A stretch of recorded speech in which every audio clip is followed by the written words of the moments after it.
You are now listening to the Unscripted Ohio Podcast, brought to you by Buckeye Grove and in part by JFQ Lending. All your home purchase and refinance needs should be handled by a Buckeye. You'll never pay for your appraisal with these guys. Licensed in 33 states and more on the way.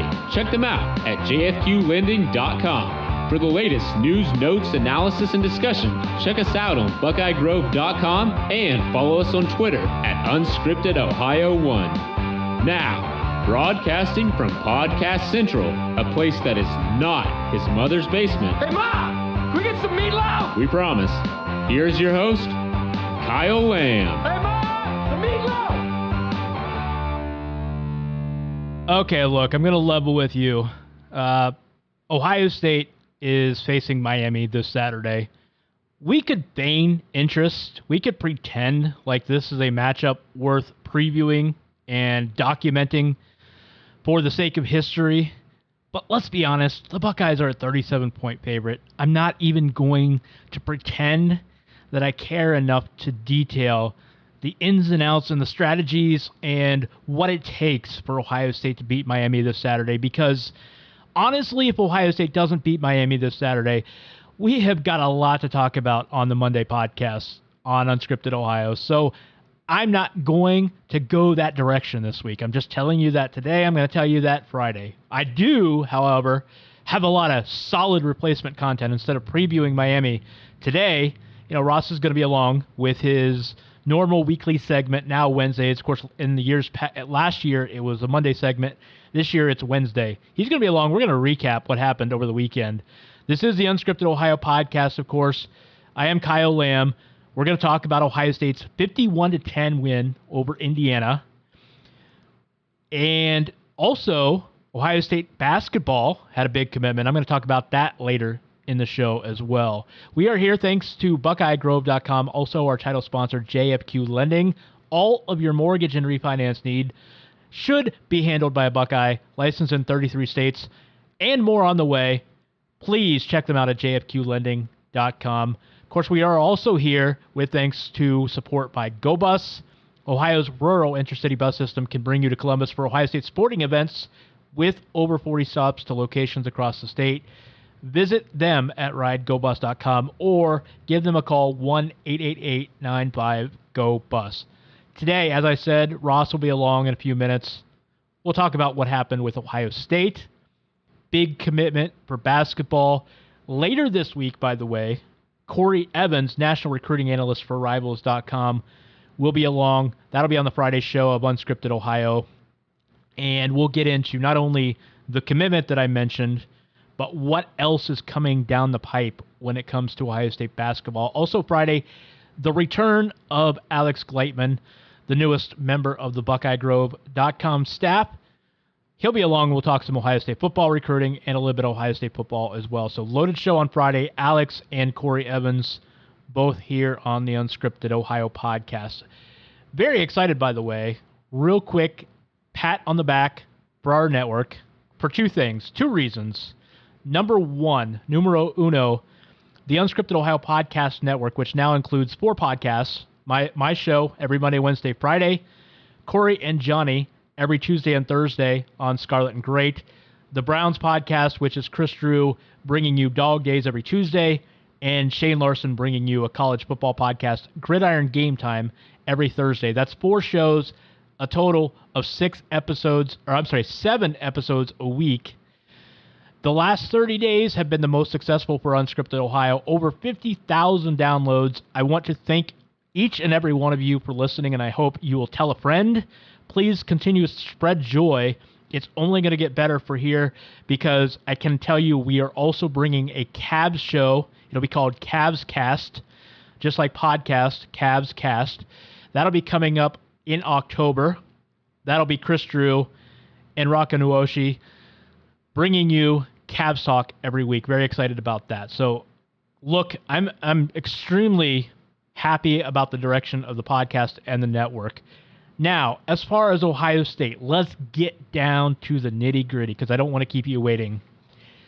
What can you say? Corey Thompson and I on the Monday show talked a little bit about the Indiana performance, and Ohio State there were so many areas that they looked impressive. The return and the resurgence of DBU, the defensive backfield, the secondary for Ohio State, the catalyst Damon Arnett, great decision for him to return, and he is really, really an improved player. You can just see it. You can see it with his body language. You can see it with the way he plays out there. He's playing well. Jeffrey Okuda's playing well. Sean Wade is playing well. Jordan Fuller is playing well. Brendan White's playing well. Josh Proctor is starting to get into the groove a little bit. The secondary is there. The linebackers are so improved. Malik Harrison and Pete Warner especially. Baron Browning is coming on strong. I don't need to tell you that the defensive line is coming at you in waves. Offensively, the wide receiving core, Chris Olave is turning into a stud. Ben Victor, this is the most consistent he's been. He's always flashed. We've seen big plays from him in the past, the last few years, but he's never become a consistent receiver. He's finally doing that, averaging nearly 20 yards a catch. He's a consistent go-to guy. He's getting open on shallow routes, intermediate routes. He's making plays with the ball after he catches it. He's a deep threat. There is so much to like about this receiving core. And the run game, oh my goodness, Ohio State's run game. It is at a level that we have not seen it in a few years. I would say even 2 years ago when J.K. Dobbins had a great freshman year, I think the run game is well advanced right now. And there are a lot of reasons for why that the offense is doing well. Justin Fields is a big part of it. He's seeing the field. He's making great decisions with the ball. He's accurate, making plays both with his arm and his feet. And then there are technical, strategic reasons, X's and O's. What is Ohio State doing with the coaching? We can get into some of that with Ross a little bit later. But there is one thing that I really haven't touched enough about, and it's that indefinable quality and whether Ohio State has it. Okay, there's that something, it's like Justice Potter said, the infamous quote, "I can't define it, but I know it when I see it." And that is this Ohio State team right now. There is something more there. It is that indefinable quality that through 3 games Ohio State appears to have. I don't want to jump the gun because some teams don't have it right away. Some teams look like they have it early in the year and then they don't have it later. But we know the 2014 national championship for Ohio State, that team didn't have it right away. They didn't look the part against Navy. Yeah, they buried Kent State that year, but it was Kent State, and you knew that you just couldn't trust that performance. And they looked good offensively against Cincinnati, but also the defense was a little shaky. And if you remember that season, the Ohio State defense really was shaky for the first half of the year. I think it wasn't until Ohio State went up to East Lansing that year and buried the Spartans by 3 touchdowns when they had that breakout performance offensively. J.T. Barrett threw the ball really well that game. That seemed to be the confidence builder for the entire team. They came back a couple weeks later. They beat Michigan in the game that Barrett gets hurt. Cardale Jones comes in, and then all of a sudden they just flattened Wisconsin in the Big Ten championship. And the defense, from there on, the rest of the playoff, going into the Alabama semifinal and then the Oregon championship, the defense was on another level. But early in the year, that team never had that look. And I'm not saying that you want to have the look in September, but Ohio State has that look right now. And there's just something about it. We could sit here and we can talk about how great they looked on offense and how great they looked on defense and how they buried a decent Indiana team that has given them problems in the past. The last 2 years, Ohio State won by a combined 51 points against Indiana, but we know that the Hoosiers still put up points. They still racked up the yards. Peyton Ramsey, who filled in for Michael Penix in this game, remember he threw for over 300 yards against Ohio State last season. He had no such success this time around. So this defense, yes, on field, when you look at the actual bottom line production, they're getting it done. There's no question about that. We have talked about some of the reasons the last few weeks. Corey and I touched on some of the reasons on Monday. But then there's just that other thing. When you watch this team, it's the body language. It's the confidence.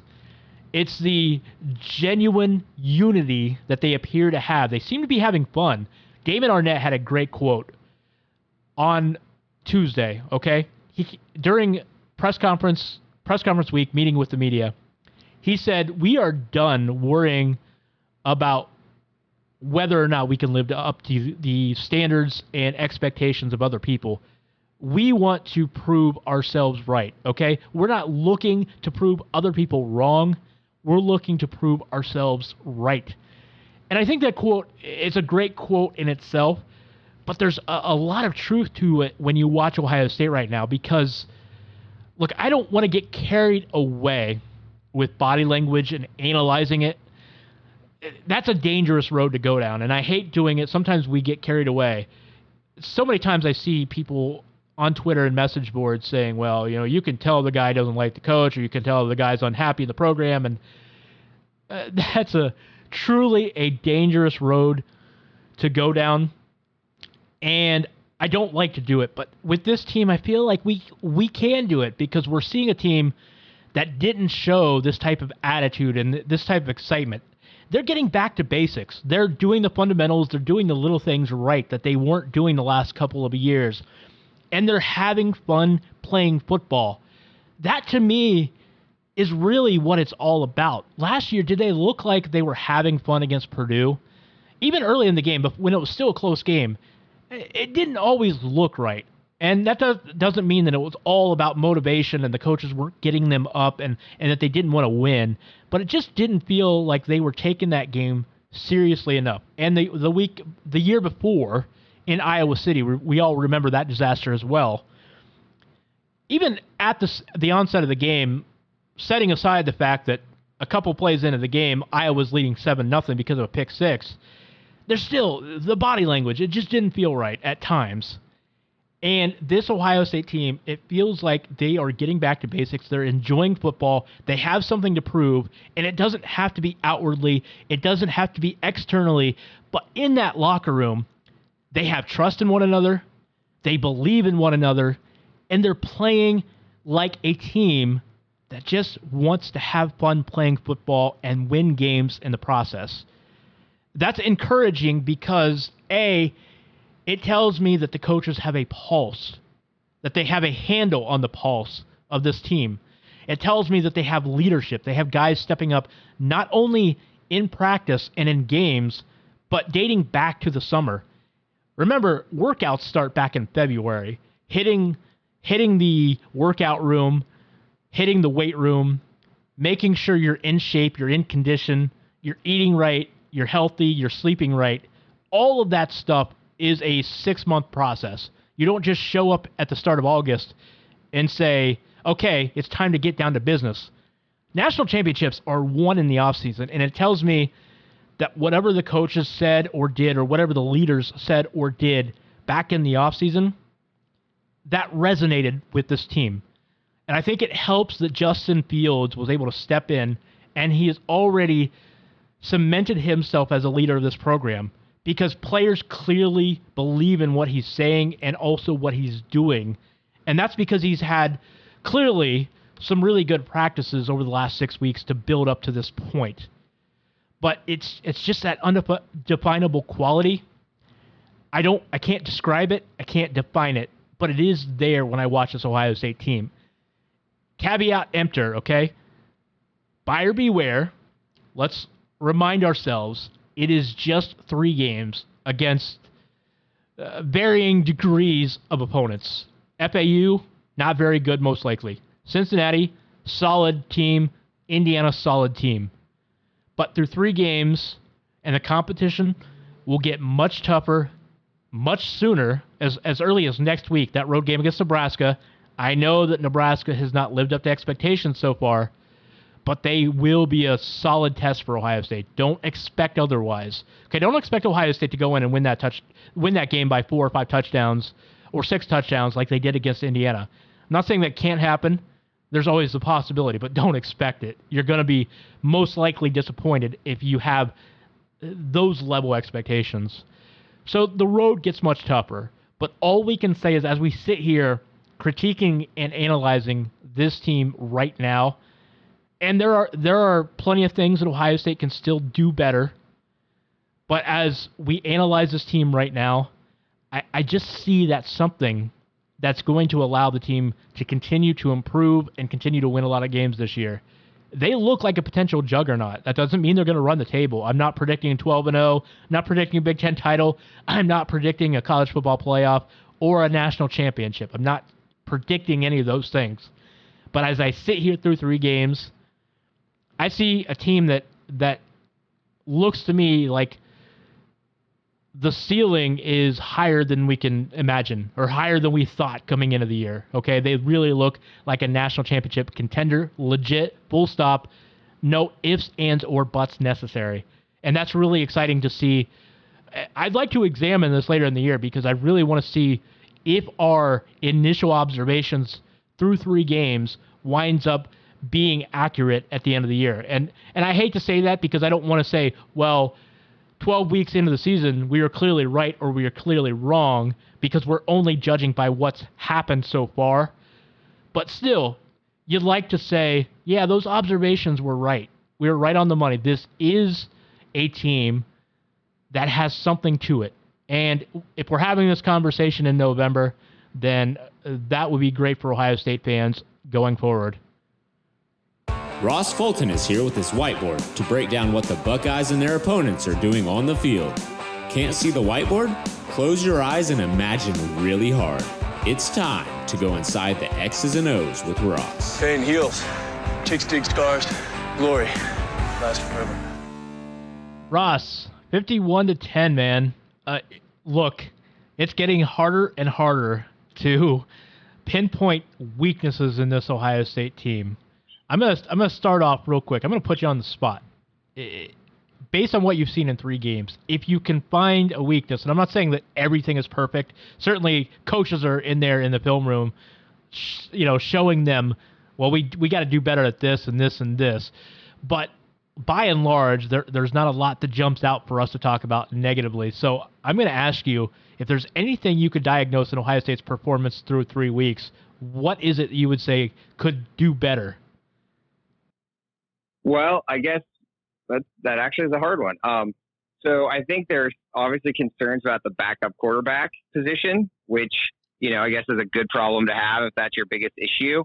I would say that, as they get more and more film on the defense, I still have some concerns about how they defend slot and interior receivers in space down the seams.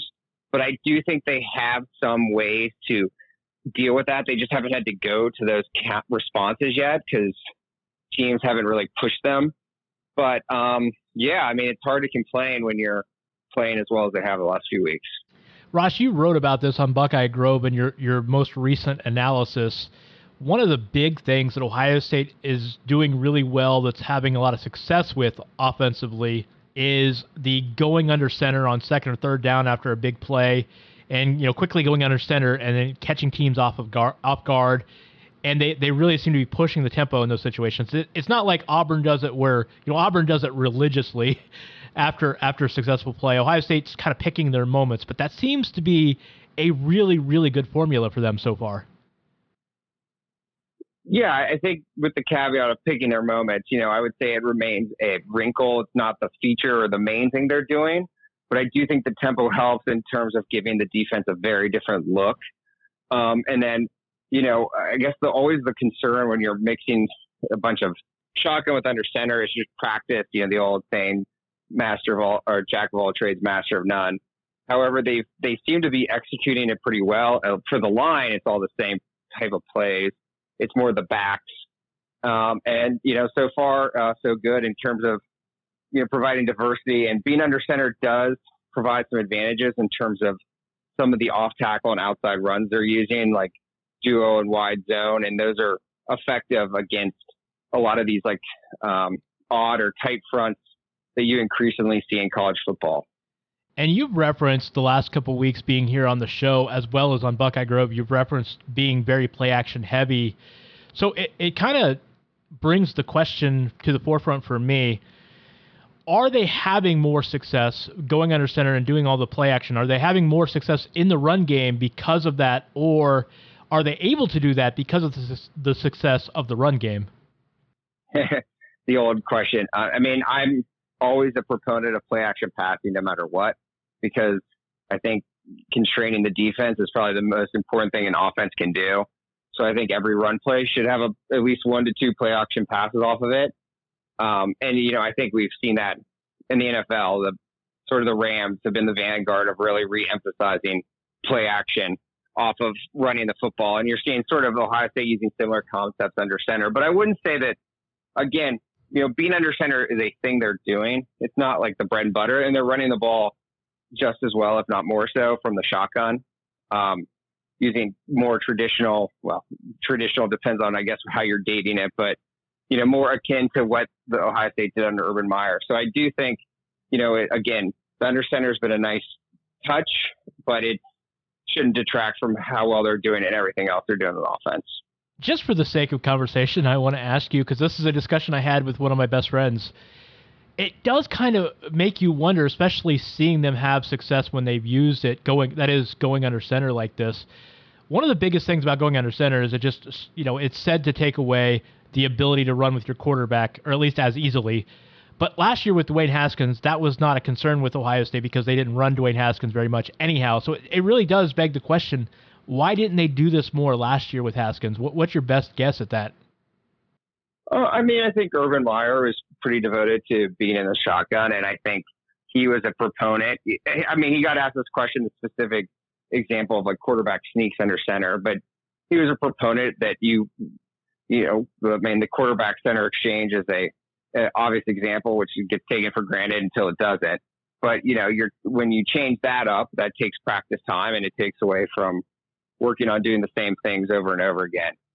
So it may have made a difference. I will point out, however, that even under center, a lot of what they're doing in play action is based on Justin Fields' legs. It's a lot of half rolls and movement throws. And so they're still taking advantage of Fields' athleticism and what they're doing under center. Ross, on the defensive side of the ball, the secondary was, I think, the standout performers this past weekend. 8 defensive breakups. Almost 28% of Indiana's attempts were broken up by the secondary. Just a great performance, not only by Arnett, but by Okudah and Wade and all of the guys back there. Jordan Fuller had a monster game.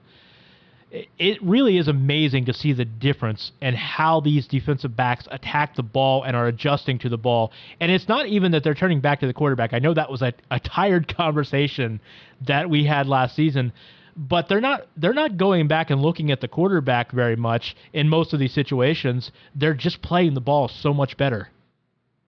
Part of that's a reflection of the mixing in zone, which allows you to do that. Last year when they were playing man, literally every play, just about, you're spending a lot of time chasing receivers. So in zone, you can keep your eyes more towards the backfield and make plays on the ball, which I think was sort of how Jeff Hafley sold them, Okudah and Arnett et al. In the first place on mixing out of the zone. And so, I think that's keeping them fresher. It's keeping the offense off balance.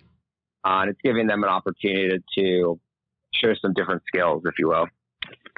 And you mentioned this in your column as well. Pete Werner setting the edge. That one play on third down there against Peyton Ramsey where he took on a blocker with one shoulder and then got the tackle with the other. We're seeing a more physical Pete Werner that's finishing plays, not just in open space, but against blockers this year. It's amazing how much he has grown as a player. Yeah, and not to take anything away from the scheme changes or execution improvements, but as I think we talked about last week, just these guys having another year under your belt, you always you should at least make a big leap between your first year as a starter and second year.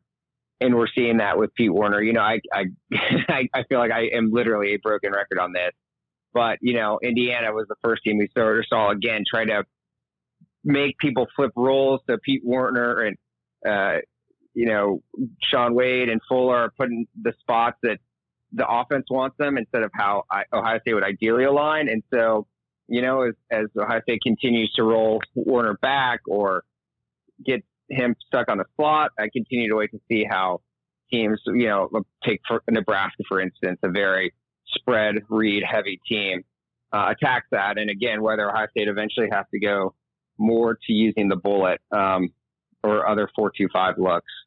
Ross, last question before I get you out of here. One other thing that I meant to add on the offensive side of the ball is they were talking about on the Fox telecast on Saturday the broadcast, they mentioned the Indiana coaches really wanted to attack the right side of the Ohio State offensive line. And that was news to Ryan Day when he was told about it today, because, Wyatt Davis and Brandon Bowe, in his mind, have been doing really, really good. Can you make sense of that? I kind of did a double take when I heard that as well, and that didn't make any sense to me. Is there anything you've seen that would indicate why Indiana thought that they could have success on that side of the Ohio State line, picking on them? Clearly, it didn't work as far as the actual results, but anything that you've seen that could have made sense of that? Not really. Maybe maybe they were talking specifically in pass protection, but I guess it is all relative. Ohio State has been a left-hand dominant team. They would prefer to run behind Munford and Jackson on the left side. So I think, if you ask me, is the left side of the Ohio State offensive line or the right side stronger? I would say the left side. That said, I've thought Davis and Bowen have played very well. If you look at Pro Football Focus, they both graded out well. So I don't know. The Indiana coaches, I feel like, made a series of comments, none of which turned out to be very accurate. Well, Ross, Ohio State has Miami coming up 3:30 on Saturday. I could sit here and ask you a bunch of questions about Miami, but let's be honest. The goal for Ohio State, even though they'll never say this outwardly, but in the coaches' minds, behind closed doors, they're thinking, let's get out of here without any injuries, right? If we have to talk next week about a close game, then there are some worries and concerns about this team. Well, and that's what I was going to caveat your statement about, is you don't want to have a letdown or have a sloppy performance. You want to keep momentum building and play sharp and, have your starters done by halftime, ideally, because you don't want to, after that, they obviously have the first of the 3 tough 2-game stretches. And so you don't want to limp into that or, have us come back here and have everyone griping for a week about how they executed. He is Ross Fulton. You can catch his analysis weekly on BuckeyeGrove.com. Hear him on the Unscripted Ohio podcast every Wednesday, dissecting what Ohio State did in the previous week and kind of previewing the game to come. Ross, I appreciate it, buddy. We'll talk to you next week. Thanks, Kyle. Pleasure as always. Stretch runtime here at Unscripted Ohio.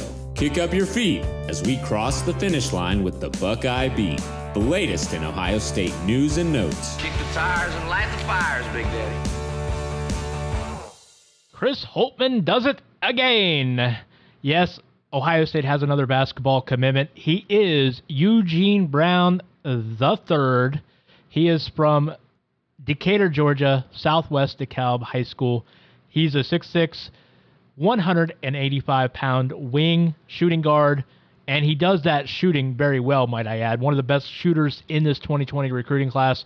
To date, he is Ohio State's first and only 2020 recruit, although the Buckeyes are loosely planning on having another spot available should Caleb Wesson go pro or someone transfer. So when it's all said and done, they're most likely going to wind up with 2 guys in this recruiting class or another guy to join Brown, a total of 2.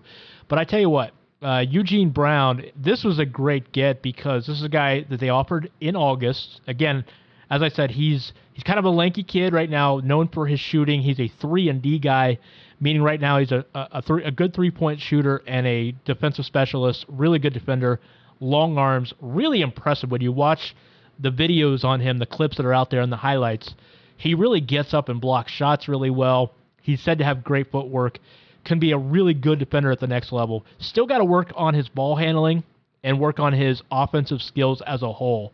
As I said, I'm going to have Corey Evans of Rivals.com on the show later this week. We'll talk more about Brown. We'll get Corey Evans' thoughts on Brown. He said he's really excited about this pickup for Ohio State. He thinks Brown is going to be a really good player for the Buckeyes. But we'll get more of his insights on Brown and the rest of the recruiting. But I will say this. The kid has a lot of room to grow. He's a fringe top 100 player, but he's already a really good shooter, can potentially be a great player down the road for Ohio State. He comes into a great situation. Holtmann is really lining this roster up with talented guys, versatile players that can play multiple positions, and more importantly, in the college game, you need to be able to defend at least 1 through 3 or 1 through 4 and in some cases 1 through 5. There are going to be some teams out there that are going to play smaller lineups. They're going to have 4 or 5 guards on the floor, and you're going to be able to need to rotate and switch on ball screens. So having guys like Eugene Brown, really important for the future of the Ohio State program, but I really like what they're doing with this roster going forward. Not every guy is going to be a 4 or 5-star kid. Not every guy is going to be sensational, just a phenomenal talent. It's a one-and-done type deal. But they are putting together, I think, a deep, talented roster that is 12, 13 deep. And you're always going to have transfers. They're not going to be immune to that going forward. But if you can consistently keep at 11 or 12 guys like they look like they're going to going forward, they're really going to have a lot of depth, a lot of options. I like what they're doing with this roster. This was a great get. As I mentioned, they started going after Brown in August. They quickly got to know him. He was apparently already familiar with Jake Diebler, who recruited him at Vanderbilt. So there was an established familiarity there. But they made quick work to get him on campus. The kid had already taken a visit to Mississippi State and had visits scheduled for Georgia, Georgia Tech, and Texas A&M. And lo and behold, he gets to his official visit this weekend at Ohio State, saw everything he needed to see, and decided to pull the trigger. Canceled his other 3 visits. He said, I want to be a Buckeye, and here we are. A kid from Georgia committing to Ohio State on the spot, practically, after visiting only the second school he's been to. Some would say, well, that's a little quick trigger, and they'd be concerned by that, but he and his father have said on the record, we saw everything that we needed to see. All the targets were met. Everything we wanted to learn about Ohio State we felt comfortable with. And lo and behold, Eugene Brown III is now a Buckeye, and Ohio State has its first 2020 basketball commitment. Great times ahead. There is plenty to talk about the rest of this fall with Ohio State basketball, not just this season, but the future beyond this year for Ohio State basketball, and I'm sure we'll get into it much more. As I said, coming up on Friday, Corey Evans, national recruiting analyst of Rivals.com, will be along to talk about the Brown commitment, where Ohio State stands with the potential other scholarship for that 2020 class, as well as some of their 2021 commitments, which you should also be very excited about. So we'll get into all of that on Friday with him. Reminder, also on Friday, Alex Klateman of Buckeye Grove will be along. We'll talk some Ohio State football recruiting, as well as Ohio State football with him. In addition to the Unscripted Ohio podcast, make sure you go back and listen to Chris Drew with special guest Zach Harley of WAKR out of Akron. They talk about the Browns' performance in their big win over the Jets on Monday evening. That is, of course, the latest edition, episode number 3 of the Dog Days podcast. Coming up on Thursday, check out Shane Larson's Gridiron Game Time.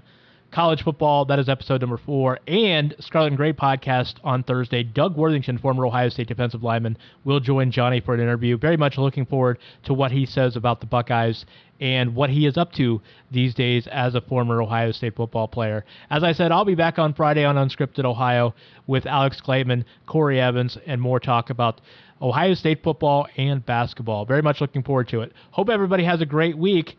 Catch me on Friday as I'm back here on Unscripted Ohio. Check me out on Twitter at KYLam8. Check out the Unscripted Ohio Twitter at Unscripted Ohio 1. As I said, 5 days a week, 7 shows, plenty of platforms for you to listen to us on. Have a great week, everybody. You can get new episodes of Unscripted Ohio on Mondays and Fridays exclusively at BuckeyeGrove.com or anytime on SoundCloud, iTunes, Google Play, or Stitcher. Be sure to subscribe to stay up to date on all things Ohio State.